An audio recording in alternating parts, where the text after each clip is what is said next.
Hey, I'm Matthew Ma. Welcome to the Truth About Real Estate podcast. Today, I'm excited to bring you Johnny Wolff, the CEO and founder of HomeRoom Coliving, one of the fastest growing co-living companies in the country. We'll talk about millennials and Gen Z real estate trends, co-living startups, and real estate investing. Welcome to the show, Johnny. Glad to have you here. Yeah, thanks, Matthew. Really excited to be here. Cool. Tell us, how did you first get into real estate? Yeah, I started investing in 2008 out of state through a family friend. They had a basically a turnkey company in Midland, Texas, which is Oil Town, USA, where Friday Night Lights takes place. Bought a brand new build for like $95,000. Nice. So that was my first property. And yeah, bought another property with a self-managed IRA a couple years later. But I was learning real estate, kind of watching my micro portfolio for a while.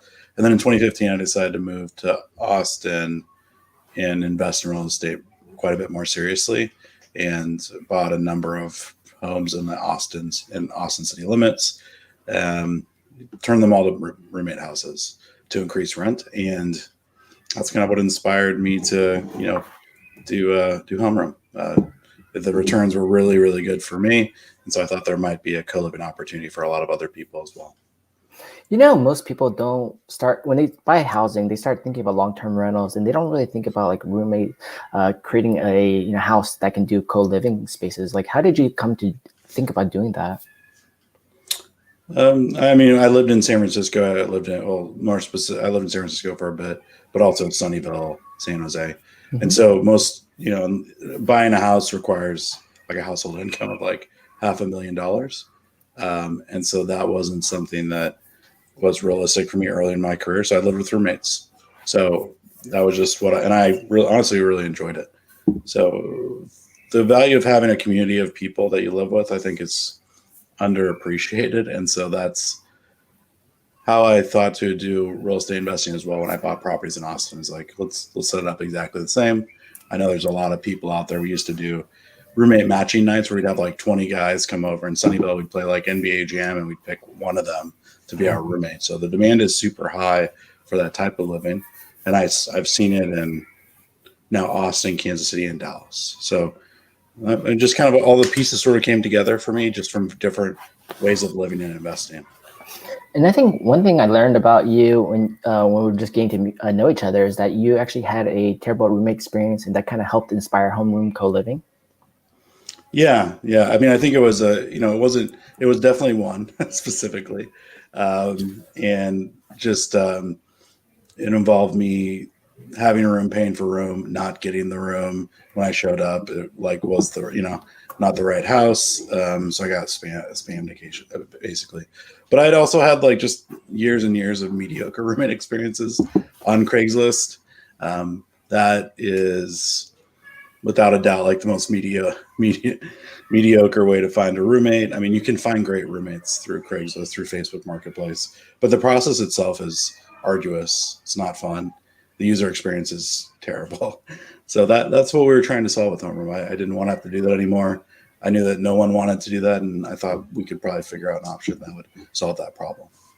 Yeah, and I remember back in my college days, yeah, like I had, roommates for college, and it was difficult because you have all different kinds of people, different living styles, different cleanliness, different sleeping hours and disarrangements. It gets tough. And, back then you Mhm. couldn't really choose roommates in the first years, but after that, after going to your own space, finding roommates during college or even after college, it's pretty difficult. And yeah, Craigslist is probably not the best way because you don't really get to understand them. And I think within the last, few many years that there has been better applications, platforms out there to help you identify and kind of match, kind of like like a Match.com, for example, but for co-living and finding good roommates and finding people who have similar alignments, similar goals. One thing I do like about co-living is that you really get to meet different kinds of people all over the world and live together and create different experiences. So that's can be a lot of fun too. Imagine like a house, like a hacker house, where you have a bunch of engineers or a bunch of people who have similarities, or even sports people who want to do certain things together. It just Mhm. becomes way more fun. And Another part I liked about it too was that when you can actually afford to get a way bigger space and actually pay less because you're leveraging just the rental costs and then dividing it by X amount of people and paying the utilities, right? Yeah, I mean, there's a bunch of advantages to like living together if you can get over kind of the challenges, which is, we've worked at HomeRoom you systematically to take on some of those challenges by doing roommate matching, doing some compatibilities, machine learning stuff, as well as just having like some basic principles that everyone has to follow. And so those are both pretty important. But yeah, you save with homeroom, you save money. You're going to spend 30% less than a studio typically, and yeah, I mean that's super valuable. And then you're going to have like people to hang out with like at night after you get off work, which I think is pretty cool. So when you guys created Homeroom, like there's other platforms out there. Like how did you guys create it and how do you differentiate yourself in terms of like, creating a better user experience for people and for landlords and for the tenant side? Yeah, from the landlord side,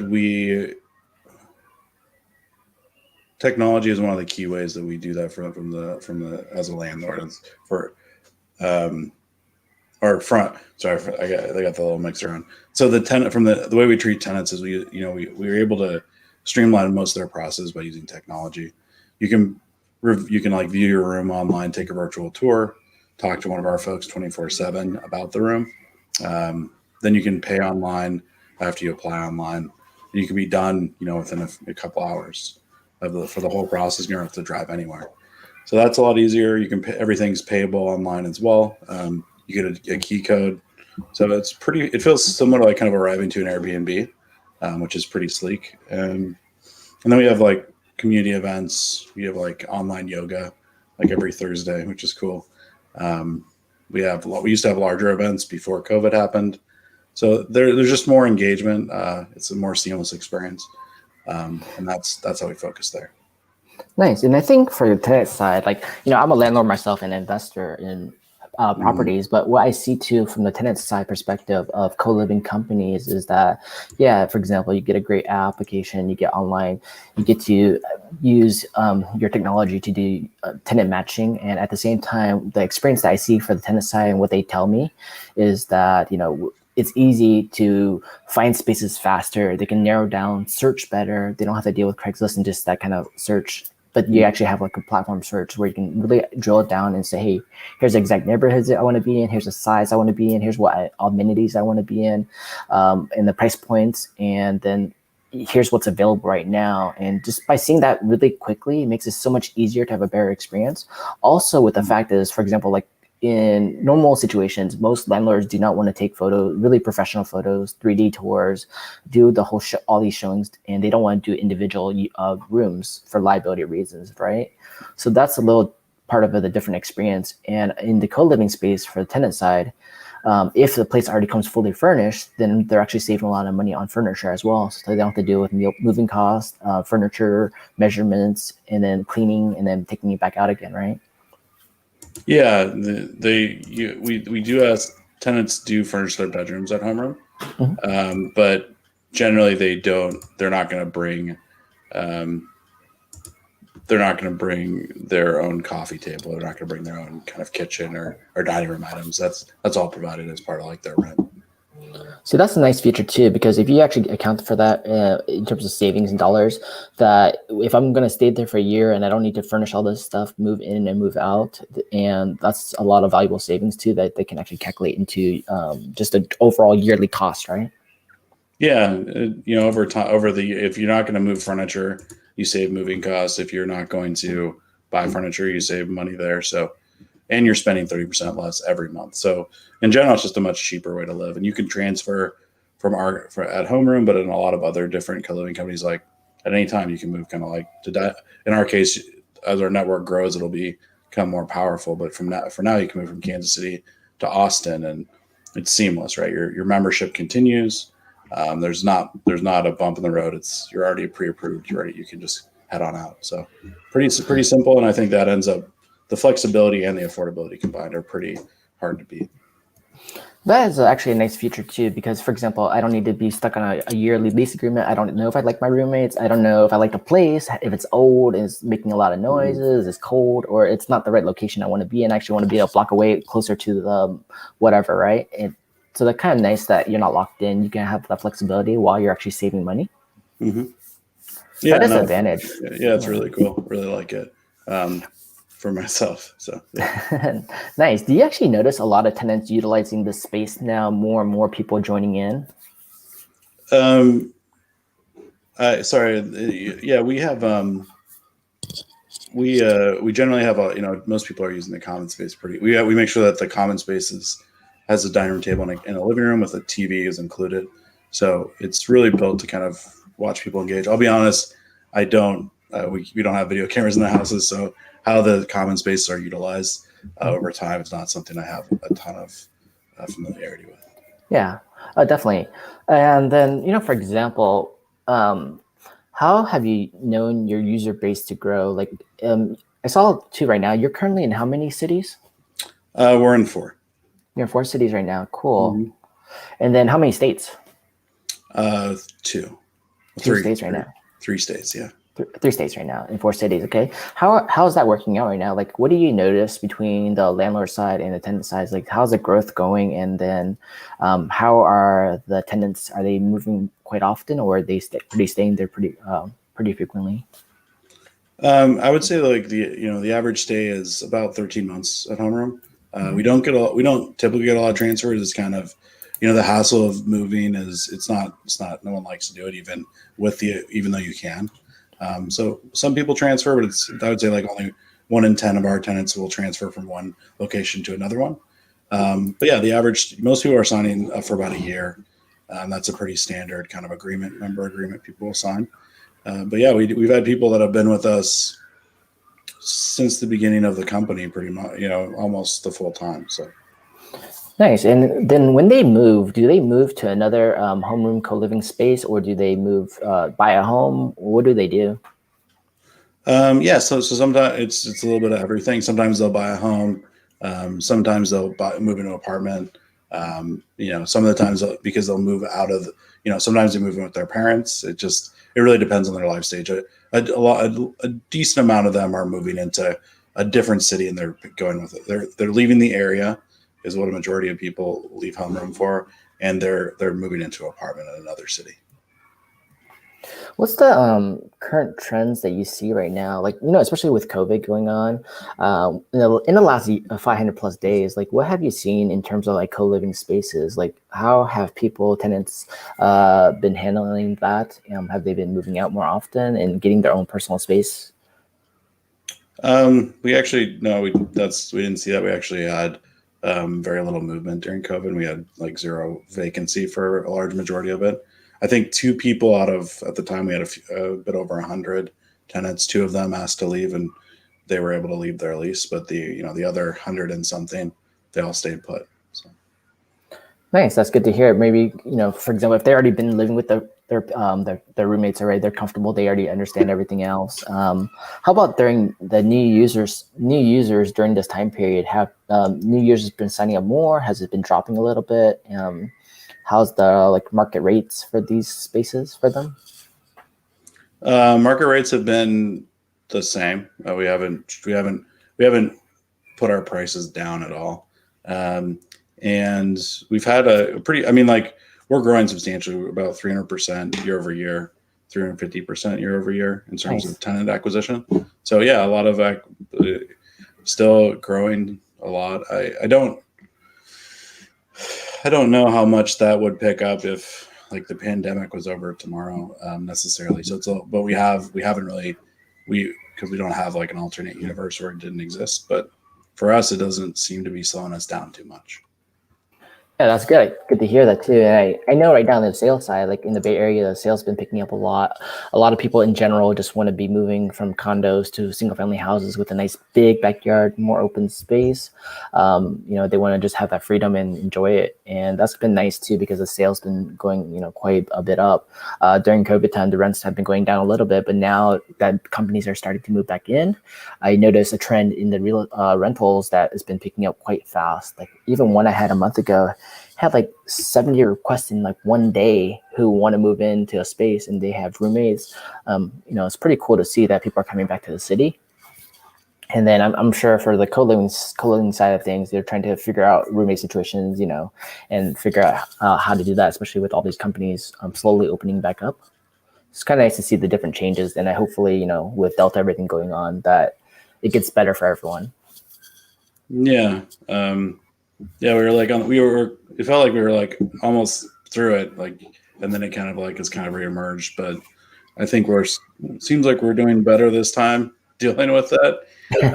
So that's good. So definitely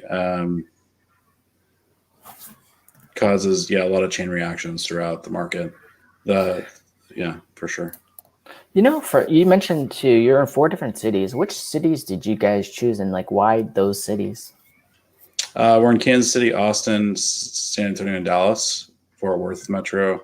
Technically we're in 23 cities. We're in 4 metros. Okay.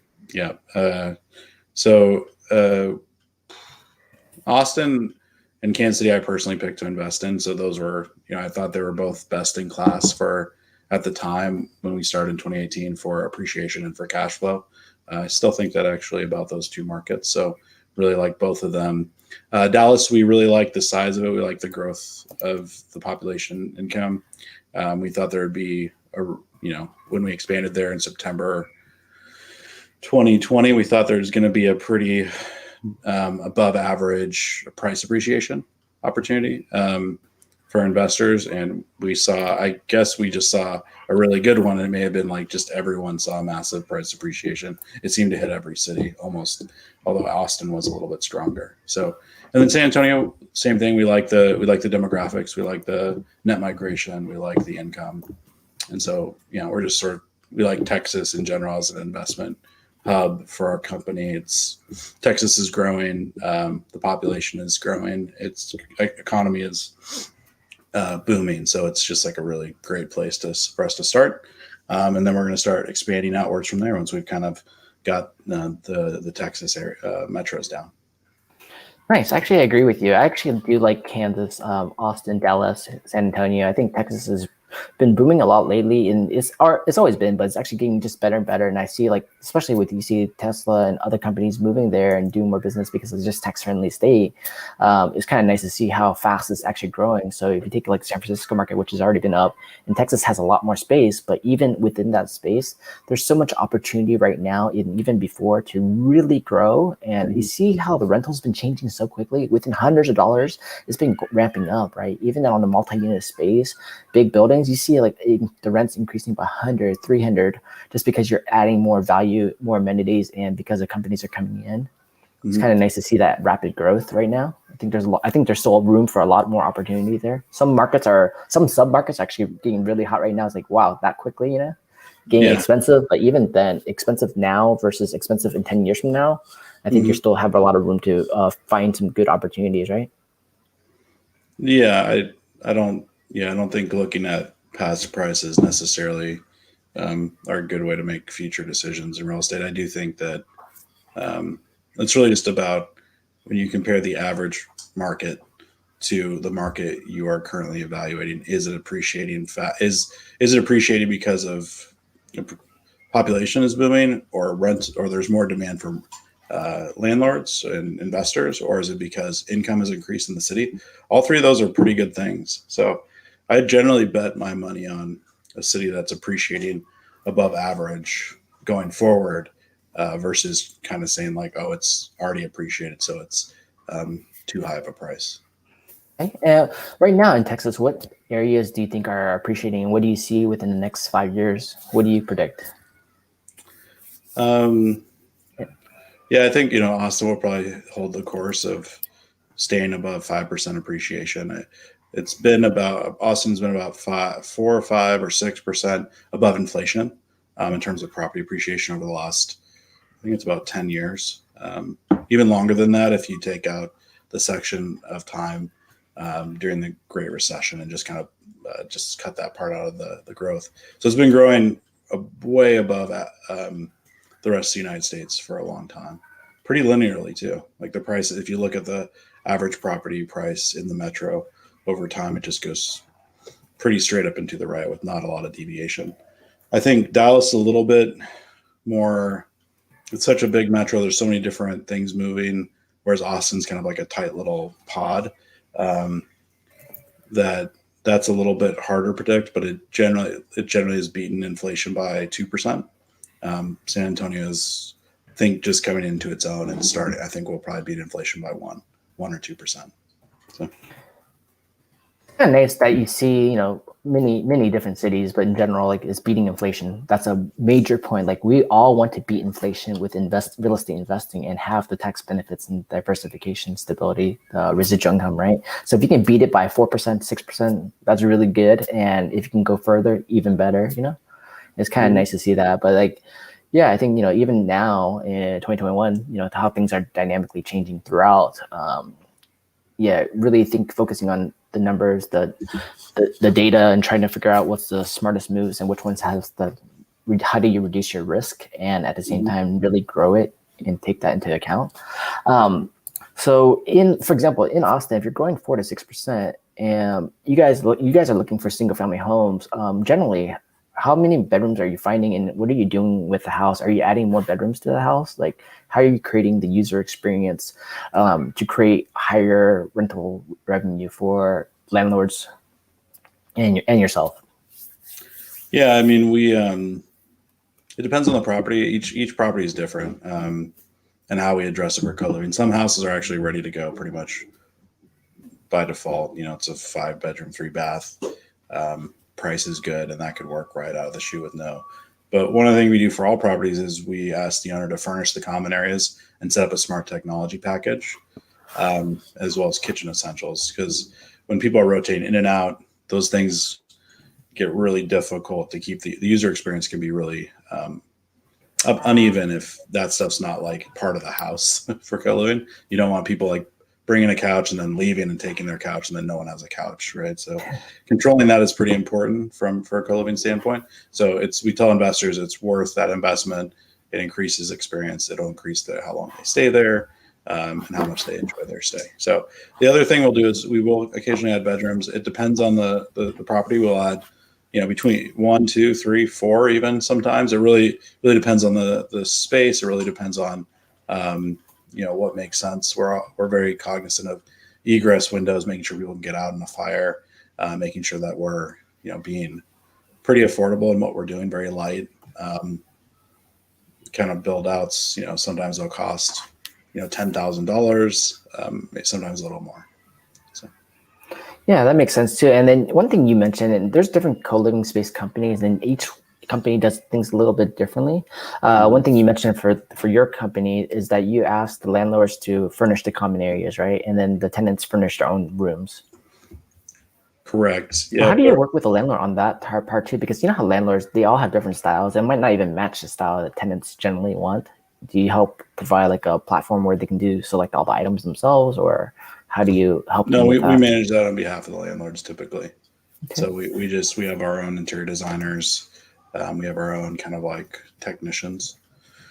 We'll allow investors to do it. We've had a couple do it themselves, but generally, like, they're probably going to end up spending as much time as money as we spend because we have discounted rates through all of our vendors and all that stuff. So we don't really care how it's done as long as it's done well. But we do tell folks that you can do it yourself, but you'll probably pay more, and then you'll have to do a lot of work. So it doesn't usually make sense. Right. So for example, if you're a landlord and you're looking to do this, for example, you guys come in, you take a look at the property, see what needs to be fixed, see how you would design it, and then you can give a list to the owner. Here's all the things we recommend buying, and then the owner would pay for all the furniture in this space. Do they work directly through you guys with the vendors, so they don't have to manage everything, or do they have to be pretty active in this process? Yeah, they generally just write us a check for like $5,000, and we do all of it for them, and that includes the items and the interior designer to do the design and get the furniture, install the smart home technology. So yeah, I mean it's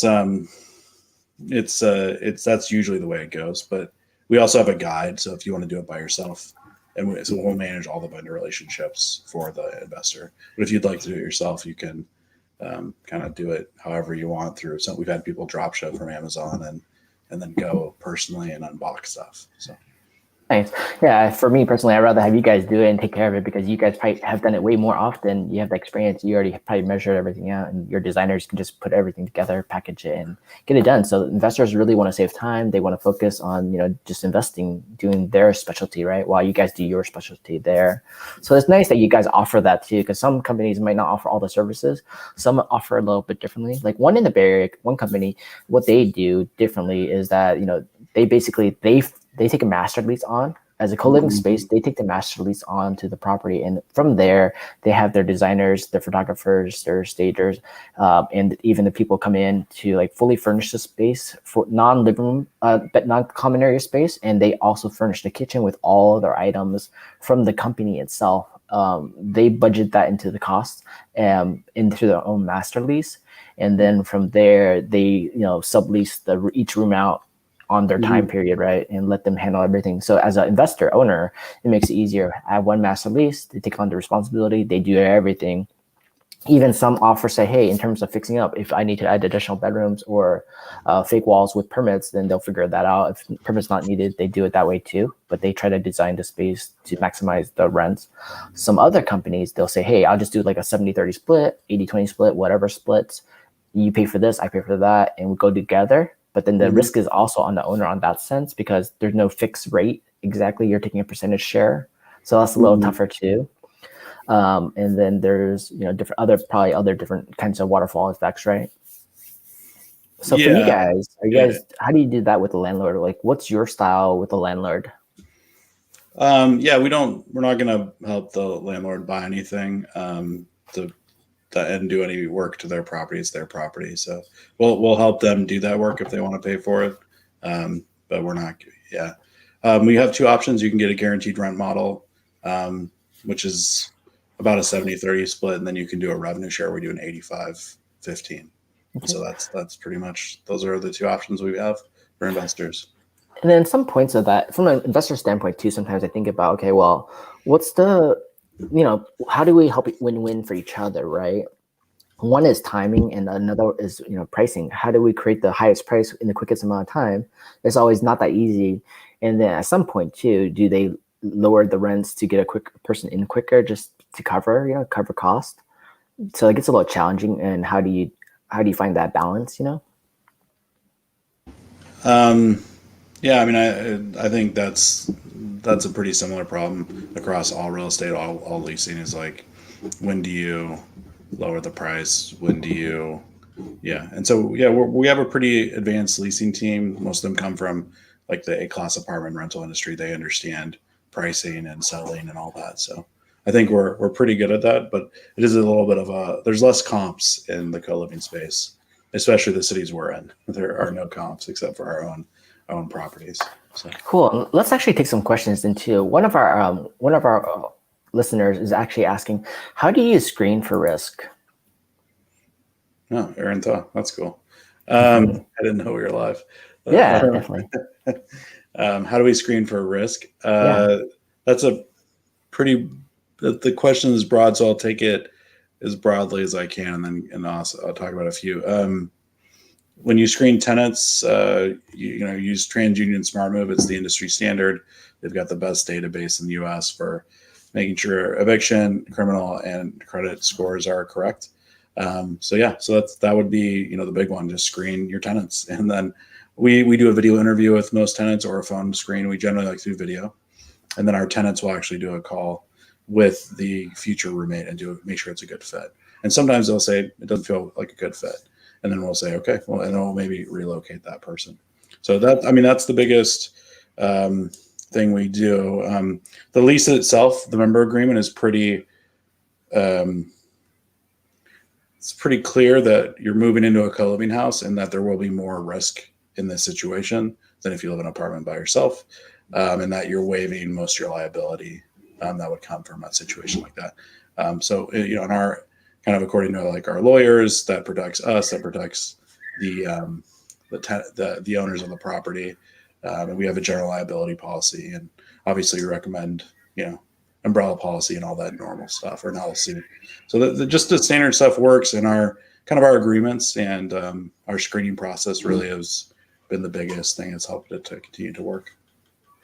Cool. And, based on my experience in real estate, what I see, just for example, in real estate leasing in California, generally, for example, you would say, hey, like credit reports, background checks, eviction checks, you would look at their bank statements, their pay stubs, make sure they're qualified, they can pay, you screen them that way. In a co-living space, they would actually add on, like some companies in the Bay Area, they would add on, Facebook and other social tool searching algorithms, look at that, and also have for example, the first person who gets the house first goes there, and then, they screen them as best they could with video conferencing, meeting them, showing them the place, they like it. But then that person actually gets the ability to screen the next tenant roommate that comes in to see if they're a good fit. And then it goes so on to 2, to go to 3, to 4, to 5 people to really find a good fit. So that's kind of nice that they could screen themselves too. So that, hey, you're the first one in the house, but you're going to meet some other people, see if they're fit. If they're not fit, we'll play matching game and try to find the best fit for all of you guys, because we really want to create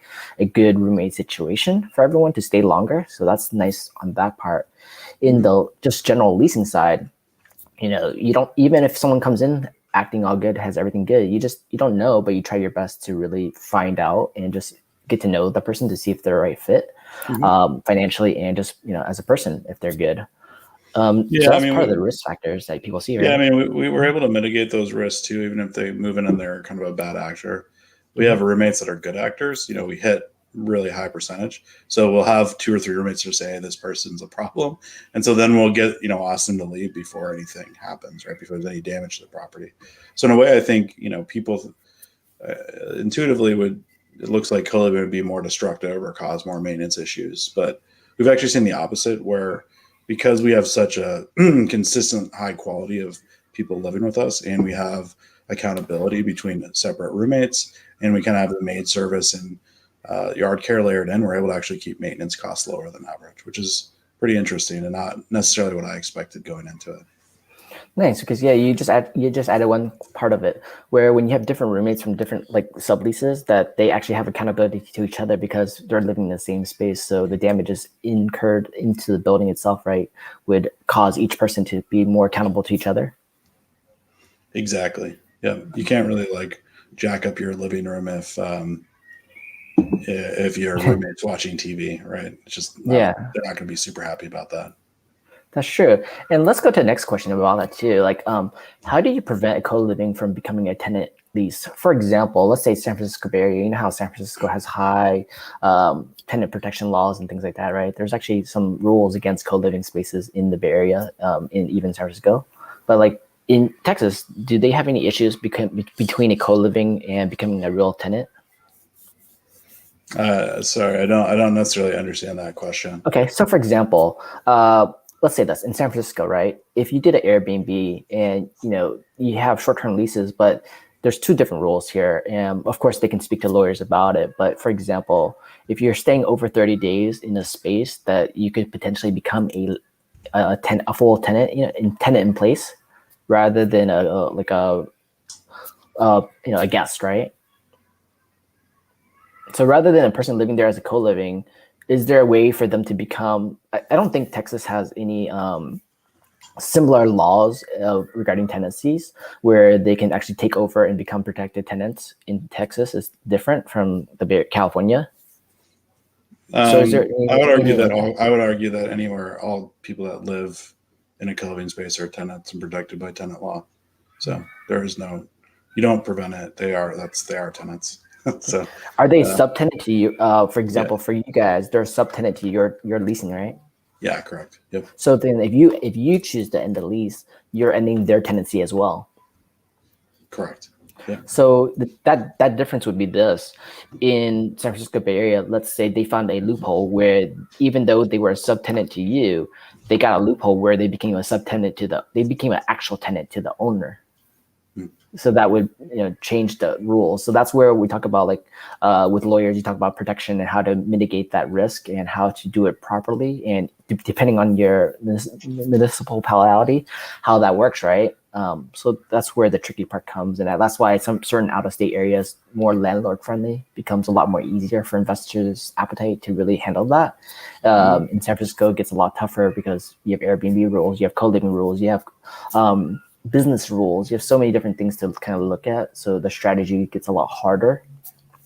Okay, but yeah, that's a good question, Aaron. Thanks for bringing that up. And just it really depends on where you're living in, which state and city, and talking to your real estate lawyer specifically on how to make your leasing protect your landlords and everyone out there. Cool. So let's jump back on the topic here. So what do you see as more benefits for investors to do this single-family housing co-living versus a different style, Airbnb style, short-term living, versus just buying and doing normal leasing? Are the numbers better? Is it becomes more passive rather than active? How does that work? I think when I look at those three categories, short-term rental, co-living, and longer-term rental, you have advantages to each of those. Short-term rental is going to probably be the highest revenue number, but it's also going to be the most effort and the most volatility. So that can be, so it's not like if you plug in someone like Vacasa and you have a really prime location, it can work out pretty good. But they charge 36%, which is pretty aggressive. So short-term rentals is so highest revenue, but I would say it's probably the most volatile of all the models. I think co-living is probably actually the least volatile, in the sense that if you have 4 roommates and one moves out, you still get 75% of the rent. So with HomeRoom, we don't have any $0 months for our owners since they launched in the history of our company, since they've launched their homes. So very stable income. Turns can be as short as 2 days, where someone leaves and then 2 days later somebody else can move in. So it allows for the vacancy to be a lot less painful across the board. And then we're probably the second most revenue. So we increase rent in houses by 75%. We have a property that we took over as renting for $1,500. We got the rent up to $2,700. So rent's massively higher. I think probably with short-term rental on the same property, maybe you get $3,200, but it's just a lot more work. Standard rentals, there's, it's probably the middle stability, lowest income. So I don't think there's anything wrong with regular rentals. They're the most liquid. They're a lot less effort than I think either of the other two. So I don't think there's anything wrong with any of the models. I do think co-living gives you the best mix in terms of effort, income, and stability. Okay, and then I would say this too. For example, since I've done quite a bit of different things, and so have our clients, I would say that standard rentals, and depending on location, you can get stability, but you also have to think about being more active versus passive. If you're dealing with property managers, not all property managers want to deal with single family homes, depending on the rental price points and their payout for themselves. So it gets a little tricky. As an active investor, do you really want to be active managing tenants, managing all the issues, toilets, washing machines, and the building itself? That gets you have to factor that cost in of your time, right? When you start doing Airbnb, then I start looking at location. Is your house primarily in a good location where it's actually Airbnb friendly, a great location, and what's the dollar per night, and what's the vacancy factor? Is it 50%, 45, 30, depending on where you're located? If you're buying a house specifically near like Hawaii, for example, or even near like all the hiking trails and amenities, then that percentage probably go back up. Your lower vacancy because people want to utilize it. If it's a house that can be used all year round, like Tahoe houses, then that numbers goes up. Or even other states, like what are they you're buying, right? And then in terms of co-living too, I think for me, like I see some good co-living spaces where you're near really major tech companies, or you're near major schools that want to utilize a nice space, don't want to be in a dorm, then people will pay more for that. And even if they pay more, you're actually paying cheaper per room versus paying individual for a whole house. So there's 3 different factors that way. And it really comes down to that. As an investor, it comes down to what am I comfortable with? What do I understand? What am I willing to take the risk? And how active do I really want to be for that percentage of value? Co-living Airbnb can be nice if you have different turnkey properties, but like you mentioned too, some of those companies take a lot of your percentage. So even factoring that in, which is better for yourself, right? And what's the general laws for that city, for that state, anyways, with regards to tenancies and leasing and liability, right? Mm-hmm. So for even for homeroom, like how does the insurance policy work? Like, do each tenant gets their own rental insurance? Does homeroom have insurance on top of that? And then the landlord you mentioned earlier has to have their own insurance plus umbrella policies. Yeah, we require all tenants to have renters insurance. We actually follow up every month about that, and they get fined if they don't have it. And then we have a general liability policy that's been reviewed by our lawyers. It's pretty strong um, in between us and the tenant, and then it shields the owner as well. And then owners obviously are going to have their landlord policy. We recommend having an umbrella policy or an LC kind of for additional protection with any property. We actually think the liability with co-living is lower just because of the additional shield that we provide with the policy and with the lease that we have. That's a lot more, I think, aggressive in terms of limiting liability. Nice. I think one thing comes to mind. I should ask my insurance agent if you have a property and you have like landlord protector policy with umbrella, does it actually cover co-living as well as an option? Because normally it covers leasing, general leasing, but does it cover Airbnb? Does it cover co-living situations? There's insurance doesn't differentiate between co-living um, and standard rentals. They do long-term and short-term, but co-living isn't definable. It Okay. doesn't exist. And our Yeah. co-living tenants are typically long-term. So Yeah. anything over 6 months would usually be defined by most laws as a long-term tenant, and that's what our tenants are.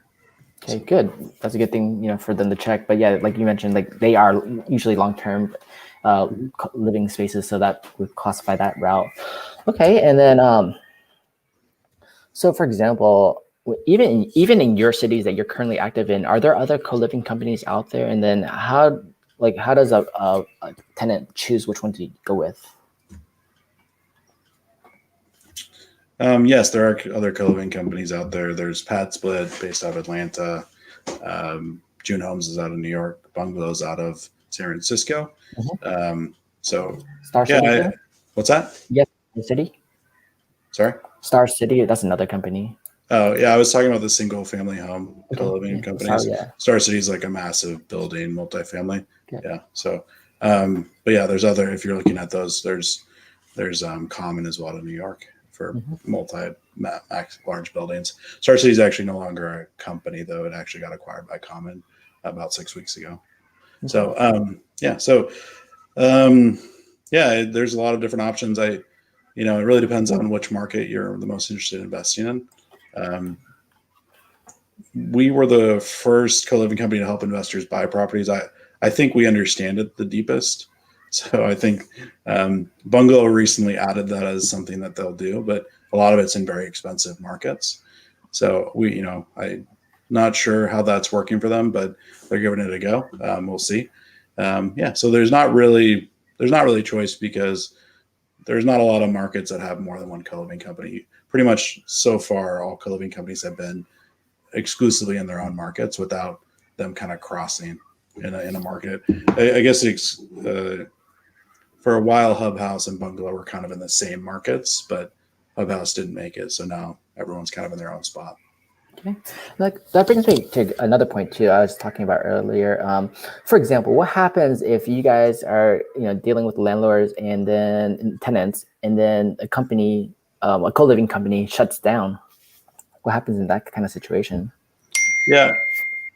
Um, yeah. I mean, the investor still owns the property. A lot of times, the investor is going to have bought a property that's in a nicer area because of co-living. So they'll still be in a pretty good situation. As the longer the holding period, obviously, the better. But in terms of reverting a co-living house to what it was before, it doesn't cost very much. Usually, you'd be removing a few walls, and then you have a nice staged home with like Matterports all ready to go. So you can just turn it into a standard rental at that point, or you could sell it. So it's not as much of a it's not as much of a negative as I think as people would be concerned about. So Yeah, because I was talking to some companies in the Bay Area, and I think like one of them was like on the verge of shutting down. So it's like, okay, well, if you had a master lease, for example, and you shut down, how does the tenants, continue on? Do they take it? Do they sign a new lease with the owner directly, or else do they all leave? Because then you can get to some liability issues there too, because they've been living there, but they haven't been paying directly. They've been paying to the co-living company, which is now shut down, for example. Then what happens to that void? Are they can just stay there, So it gets kind of tricky in that situation if a company closed down when bankrupt or something. Yeah, no doubt. It's not ideal. Obviously, if you invest in a co-living house, you're hoping that the company will stay in business. Yeah, so you kind of have to look at the financials too. That as an investor, my next thing would be looking at the financials of the company. How viable are they in the future of 5-10 years from now, and like, are they really profitable? And like, what's their target goals to see how sustainable they are? I know some people are buying into just getting more houses quickly to grow versus becoming more profitable to maintain and continue the momentum of the company. Yeah, It's a I little don't. What's that? It's a little tricky there too when you look at it that way. Yeah, I mean, I don't. I think it's definitely worth evaluating. I don't think that um, the players that made it through COVID, I feel like, are all pretty solid, to be honest. So I don't think Yeah.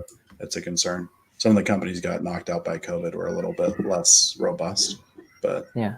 the players that I mentioned, I think, are all I would They're probably pretty be strong. pretty confident in. Yep. Yeah, it looks like they have a good platform. They have a lot of people working there and have trying to build their vision. So it's kind of cool to see how these companies are growing. And even for you guys too, like how do you quickly go from a startup and build a successful real estate company? Like what does it take to really get off the ground and get growing and to be able to go to 23 different cities? Like how do you scale that model? Even when you first started by, for example, by yourself?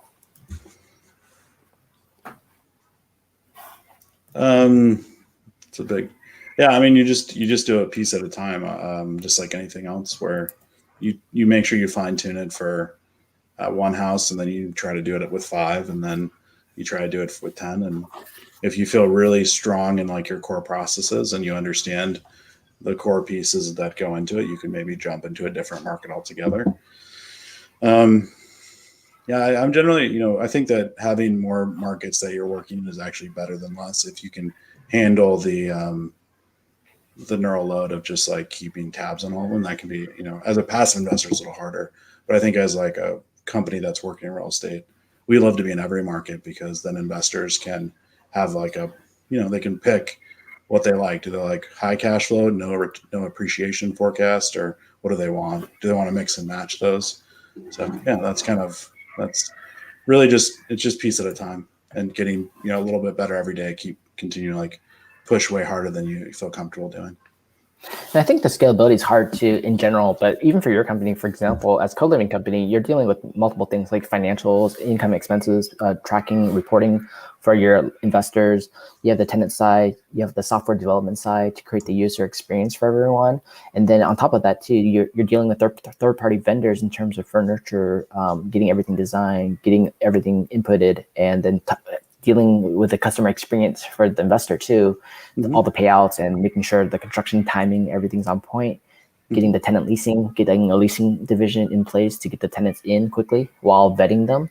So you have so many layers on it, but in general, co-living has that many layers. But in a company wise, the scale, you have to have a lot of resources, a lot of manpower to grow it, and the platform helps accelerate it to make it smoother as you keep growing.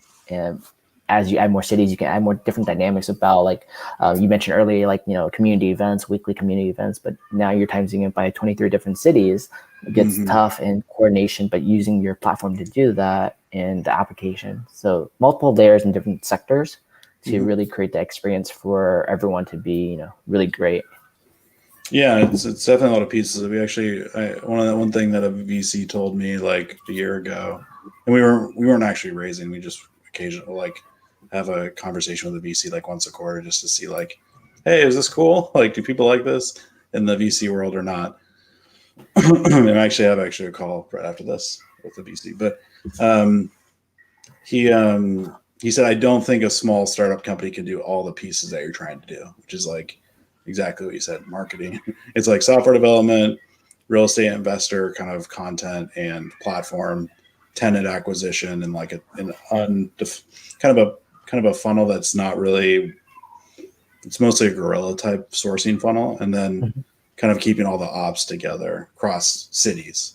Yeah. I think that's too much for a company. And it's like, all right, man, I'll see you I'll talk to you in a year. But yeah, we pulled it off. We have some very talented team members. And we grew quarter over quarter. We had our acquisition grew 300. We grew 300. We added 300% more properties this quarter than we did last quarter. So Nice. seems to be working. But yeah, I'm definitely tired. But we're making headway. We're making a lot of traction. Yeah, right now, if you're not tired in 2021, then something's wrong. Like all of us should be really tired because there's so much craziness going on. There's so many things you're dealing with, your business, dealing with family, dealing with the economy. You're dealing with health concerns for family. It gets tough to deal with all this stuff. And with everything going on, sales and leasing has been crazy in multiple markets, right? Mm-hmm. And then on top of that, you're building your company at the same exact time. Yeah, it's like. Steam's coming out of all of our ears and everything because it's just a lot of work to do. And, if you're putting your head down, doing all the work right now, you're going to come out far ahead than people who just kind of give up. It's like, this is the best fight ever. If you can make it through this right now, you'll make it through many things in the future. I hope so. I hope so. Definitely. Yeah, definitely 2020 was pretty interesting in the co-living space.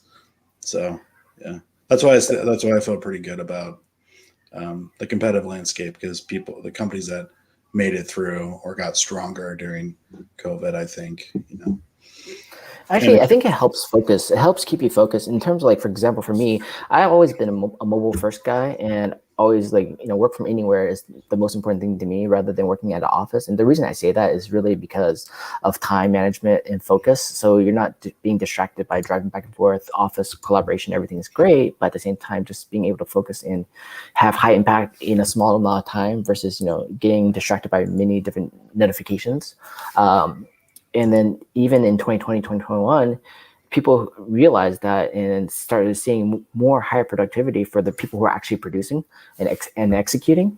So then what changes is the landscaping of where you see these tech companies accelerating faster during this period, while other companies who are behind just started collapsing down because they were too dependent on one model versus the other model and just the functionality of business, So it's becoming more global versus local as well, because now you can have all this collaboration globally so much easier. People are they have to be in tune and adapt to it now versus before. I can just go to office and just do this and that's right. I don't need to be at a global forefront. Yeah, no, I agreed. I think I would definitely say it helped me focus personally. And I think it helped our company focus. There's not much else to do than just kind of work and try to work through stuff. And everything got a little quieter globally. It was obviously politics were a little crazy, but otherwise there wasn't a lot going on, So it was an interesting period, but it was honestly we were able to do a lot of things that while the world was standing still, that kind of put us where we are today. So I would say net positive for our company, not net positive for the world, obviously. Yeah. So we would probably, trade the positive. We would definitely trade the positives for our company to undo it for the world. But yeah, from a company standpoint, we got stronger, we got grittier, we continued to grow. The competitors, actually, a lot of our competitors got hurt, and we were actually still kind of moving forward and continuing to get stronger. So in a lot of ways, it was a defining period for us. And I think one thing you see with that too is the companies who expanded heavily into office spaces got hurt the most because that amount of spend is crazy. And while you're spending that much money to have a nice luxury office or just a location, that by saving in certain aspects, and seeing actually what's actually needed versus what's not needed. And some companies killed off the leases as quickly as they could. Some had to keep it, and then they got stuck, but then they're eating that bill consistently. But the people and companies who were able to move quickly and adjust quickly and focus on just creating a global team as well benefited from this past year and a half. Mm-hmm. No, I agree. I think remote was, if you had remote capabilities before the pandemic hit it, in our case we were already remote, and it pushed us way more remote. So yeah, I think it's also a good time if you haven't decided if you're going to be remote or in one place, where we went from being like, we're not sure in March of 2020 to being like, we're now fully global. Our VP of operations is in Canada. Our director of sales is in Canada. We have our director of construction is in Wisconsin. Our manager of customer success is in Mexico. We have teams in Venezuela and the Philippines. So we went like from just being like, are we going to be local, to like now we're ultra global, and it's made us like way better. I love that too, because now you have time with you too, because you have a global team. You can have 24/7 services, and that's so much easier. And you have a global team with different diversity, different dynamics, understanding of living spaces and values and how to help people, right? So I kind of like that global mentality too, because I've always been a global first person, and think about like, why does everything need to be local when it actually can be global? You can find so many resources, so many different people around the world who are really good, and create different dynamics in your team culture and just a value proposition, right? It's kind of nice to see that. And then you have the companies who adjusted to that quickly, got the benefit of that too. They're like, okay, I can actually do this in a global scale. Yeah, no, it's been great. I've loved it, and it allows you to kind of like choose price points differently and like trade-offs. Yeah, it's super cool. And I know the company's been doing this for decades, but it's just never been like the norm. So it's actually, and the technology is kind of like catering more and more towards virtual as well. So it's a good time to go virtual. It's a good time to go virtual for sure. Exactly. So that's kind of cool to see. But before we wrap up the show, I actually want to ask one more question too. Like for our listeners out there, like what would you tell them now in terms of getting started in a couple of things, getting started in real estate investing and getting started in co-living as an option? How do they learn more about co-living? How do they learn more about investing with you guys out of state, and just getting to the mentality of thinking about active passive income in real estate?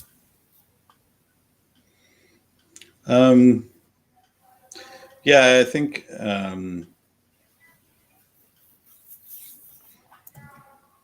what I tell folks sort of, doing out of state investing, maybe they're still getting comfortable, is that obviously picking a great partner is super important. Someone that you trust substantially, like they're really thinking in your best interest, not just trying to sell you on something. But if you have that, I think it's 100% a good idea to do it. It'll expand your real estate horizons. The old kind of, if I can't drive to it, I'm not going to invest in it, like mantra is long dead. And so I highly recommend people, and why would you want to drive to your property even if it was local, is what my question would be to them, is like, why are you driving to your property? And so, you find a good partner, you can invest nationwide now. So then pick a great market and go with that. And I think it's good to layer on models that give you advantages. I think short-term rentals is an interesting model. I think co-living is, in my opinion, the best combo of fusion of what short-term rentals will do for you and what long-term rentals. But yeah, I mean, there's obviously drawbacks to all these innovative models that kind of push the envelope. But if you do your research and you make sure that you understand the risk and you understand the extra kind of layers, we had some people that their ROI was in the like 70s percentage wise last year. Nice. So the upside can be pretty incredible. And so like, it's what I would tell my dad to invest in, is like, do co-living, but if that's too zany, then that's fine. I would say then buy something out of state, regardless, because real estate investing is a pretty powerful asset class, and you should definitely get used to doing that, because it's going to help you long term. Yeah, I think you make some great points. So I would say, for example, getting comfortable with uncomfortable. That's what many people say. Like, you have to really get used to that, and like really, educating yourself on all the different platforms, all the different podcasts, all the different people speaking about different styles of investing. Really taking into account like which way we know for a fact that investing in real estate is one of the best ways, period, right? There's so many benefits. So take that first. The next step is really thinking about what space do you want to be in, active, passive, or semi-active, dealing with, local houses or out of state, finding the right team. That takes a lot of work. It's like dating. Go talk to everyone you can talk to in every different state. Ask all your people you know who are investing, who are they working with and why are they working with them? Maybe partner with them, maybe partner with the person they're working with. And then think about, what do you want to do? You want to do normal long-term housing? You want to do Airbnb? You want to do co-living? Try it out, figure it out, and pick one and start focusing on it, like hyper focusing on that and learning from it. And then adding layers, like you mentioned, adding Airbnb afterwards, adding co-living, adding multi-units, and start diversifying your portfolio in different locales as well. So that way you can create a recession bubble by putting yourself in different locations. So in case one goes down, you're okay, right? You're stabilized throughout. That's kind of how I see things. I love multi-units. I love investing. I love Airbnb model. I think co-living is really interesting too. I think there's some really good points about it. I've seen the numbers do really well on those with certain companies, and really, taking that with the diversification, you can really have a good output. But the worst case is you do nothing. That's even worse. You let inflation beat you. That's worse. Yeah, that was a nice. That was very cool. Yeah, no, I definitely agree with. I think it's. Yeah, that's how we think about it too. I think you may have said it better than we do, but it's like, let's start with the beginning, that real estate's going to beat everything else, and then if you want to talk about that, let's talk about that first, so we can be on the same page there. Because we do get a lot of early stage investors who are like, why would I do the stock market? It's like your IRR on like a single family house is like going to be 17%, right? Like you're not going to be, and that's stable, right? It's not going up and down. It's like just steady as she goes. And like the stock market may give you 17% 1 year, 2 years, but average going to be 9%, right? So it's the best asset class, and you have great leverage opportunities with conventional loans, which are amazing. And then on top of that, the appreciation and the mortgage pay down compound kind of your return. So yeah, it's a killer asset class. And so I think that's something that all people in real estate can agree on. And it's just, it can be, I think it's a little more scary. And so I'm always like, let's make the decision that'll make you the most well off in 30 years, which is try to do something today, because in 10 years, you're going to have a lot more education if you keep moving and buying now. And then maybe your killer deal is going to be in year 10.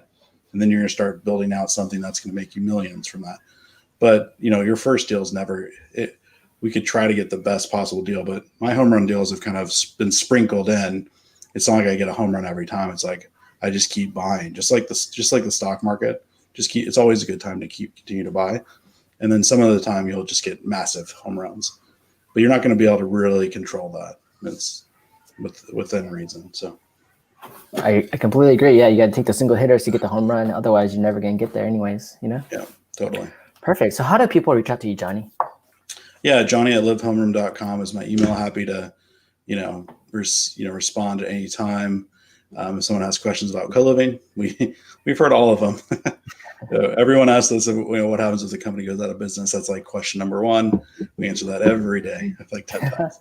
So, but there's also more nuanced questions about co-living that we're happy to kind of go through, and strategies for keeping houses, having a good culture, and resetting a house culture, and increasing rent, how you do that. And there's a lot of like nuance to co-living that, like Airbnb, there's like millions of people doing it, and there's like forums and everyone's talking to each other. With co-living, it's sort of like, it hasn't reached the mainstream yet, though. I do think it will. Like the platforms that are being out today will become the Airbnb in 5 to 10 years. So, but for now, it's just like you just reach out to whoever you can think of, and if you need help, I'm happy to help you out with that. Cool. Thank you so much, Johnny, for being on our show today. We actually learned a lot about co-living, and I hope everyone out there learned a lot about it. And reach out to Johnny if you have questions. For everyone out there, be sure to check out our podcast, The Truth About Real Estate, and we'll see you guys in the next one.